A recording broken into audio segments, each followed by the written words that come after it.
The island had belonged to my family for 3 full generations before I ever once set foot on it as an owner rather than as a guest. My grandfather bought it back when nobody wanted a rock surrounded by cold water and worse weather. And by the time it came to me, the mainland had grown close enough that some committee of homeowners decided the water between us no longer counted as any kind of boundary at all. I found that out the hard way on a Tuesday morning in early spring, when a woman named Marguerite Kolstedt walked down my private dock as though she'd built it herself. I want to make it clear about something before I go further. I wasn't some retiree escaping the world. I still worked, still carried a badge most days, though not the kind people expect when they hear that word. I'll get to that. For now, understand that I was standing on my own dock coiling a line after checking the moorings from the storm 2 nights before, when I heard heels clicking on wood that had never been walked by anyone in her position before. She introduced herself as president of the Homeowners Association across the channel, the one that had apparently decided my island fell under some clause about shared waterway access. She said the dock was technically a shared structure now, according to a survey her board had commissioned. I told her the dock had been built by my grandfather in 1961, and every inch of it sat on land deeded to my family, notarized, recorded, older than her association by decades. She smiled the way people smile when they've already decided you're wrong and are simply waiting for you to catch up. Then she called the sheriff. I didn't stop her. I actually welcomed it, because I knew something she didn't, something that would matter more than she could imagine in about 11 minutes. The deputy who answered that call arrived by boat, which told me the association had already made calls about this island before.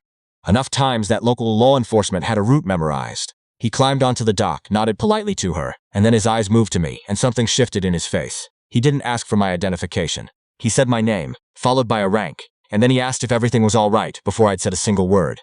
Marguerite's confidence cracked, just slightly, like ice underweight it wasn't built for. She asked how he knew who I was, and he said something simple. Something that should have ended the conversation right there. He said we'd worked together during a joint operation, 2 counties over, back when I was still active in a role that involved considerably more than checking property lines. I won't get into every detail, but let's say my work touched maritime law enforcement, federal jurisdiction over waterways, and enough legal weight that homeowners associations were quite literally the smallest thing I dealt with on a given day. She didn't back down immediately, because people like her rarely do on the first blow. She insisted the survey gave her association rights to the dock regardless of who I used to be, and pulled out a folded paper like it was a winning hand. The deputy took it, read it, and I watched his jaw tighten in a way I recognized from years of watching people realize they'd been handed something worthless and told it was gold. He explained calmly that the survey she was holding covered a public access easement 3 miles north. Not this island, not this channel, and definitely not this dock. Someone had either made an enormous error or someone had deliberately misrepresented the boundary to her board to justify claims they had no legal right to make. That's when the story stopped being about a rude neighbor and became something else entirely. Because if you know anything about people who overreach the way she did, you learn that the overreach is rarely isolated. I asked quietly, who had prepared that survey for the board. She hesitated before giving me a name belonging to a land surveyor who, as it turned out, had lost his license 2 years earlier for falsifying boundary documents in another county. The exact same pattern, the exact same tactic, dressed up in official-looking paperwork to intimidate property owners into compliance before anyone checked the fine print. I didn't say much in that moment. I let the deputy do his job, watched him photograph the fraudulent survey, watched him radio in details that would eventually connect to an open investigation.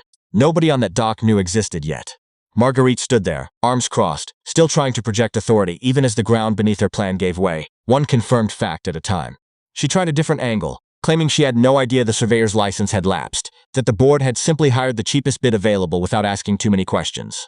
The deputy asked if the board had a habit of skipping those questions. And for the first time, she didn't have an answer ready. If you're the kind of person who enjoys watching someone's confidence collapse in real time, stick around because this is where it actually gets interesting. And if you want more stories like this landing in your feed, subscribing helps more than you'd think. What she didn't know, what none of them knew, was that the investigation into that surveyor wasn't closed. It had gone cold for lack of victims willing to come forward. People intimidated into silence by associations wielding fraudulent paperwork like a weapon, my island, my dock, my refusal whole operation. Within a week, my legal contacts had connected her board survey to 4 other properties across 2 counties, all targeted using the same falsified documents, all pressured into settlements or forced compliance under the same false authority. The association didn't just lose a boundary dispute. They became the subject of a fraud investigation that named board members individually, not the association as some faceless entity, but Marguerite Colston by name along with 2 others who'd signed off on using that survey, despite warnings from their own legal counsel that it hadn't been verified. Turns out warnings had been raised months earlier and ignored. Buried in meeting minutes, nobody thought anyone would ever request through public record. I requested them. Buried in those minutes was something even I hadn't expected. A line item approving a payment to the surveyor that was nearly triple his standard rate, with no explanation attached, no competing bids on file, nothing except a signature and a date. When investigators pulled his financial records, they found the overpayment routed back through a private account tied to Marguerite's husband, dressed up as a consulting fee for landscaping work that no landscaper had ever performed. It wasn't just negligence anymore, it was a kickback. Small, compared to some schemes, but more than enough to turn a civil dispute into a criminal one. The fallout wasn't quiet. Homeowners within her own association, the very people she'd convinced to fund a legal campaign against a family that had owned that island long before their neighborhood existed, started asking where their dues had gone. It turned out a significant portion had funded not just a fraudulent survey, but a small campaign of harassment against other property owners who'd resisted similar claims. Funds that were never approved through proper channels, never disclosed in financial reports the way bylaws required. Marguerite didn't just step down from the board. She was removed formally, voted out in an emergency session that ran nearly 4 hours. According to neighbors who later told me people were shouting before the vote even started. She was named as a defendant in a civil suit brought by 3 other families who had been bullied using the same fraudulent tactics over the preceding 2 years, and separately charged in connection with a kickback scheme once investigators finished tracing the payments. The investigation into the surveyor expanded further than anyone predicted, eventually connecting to a pattern of falsified documents used to inflate property assessments for kickbacks, a scheme far larger than one island dock or one overzealous association president had ever imagined.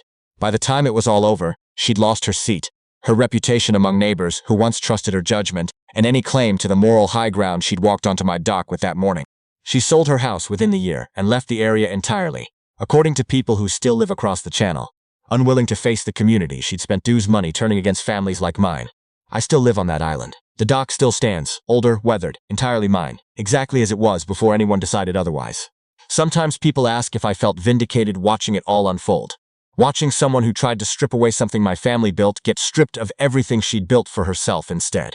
Vindication isn't quite the right word for it. It felt more like watching a door finally close on something that should have closed a long time before I ever stood on that dock coiling a rope, waiting for a woman in heels to learn exactly who she was dealing with.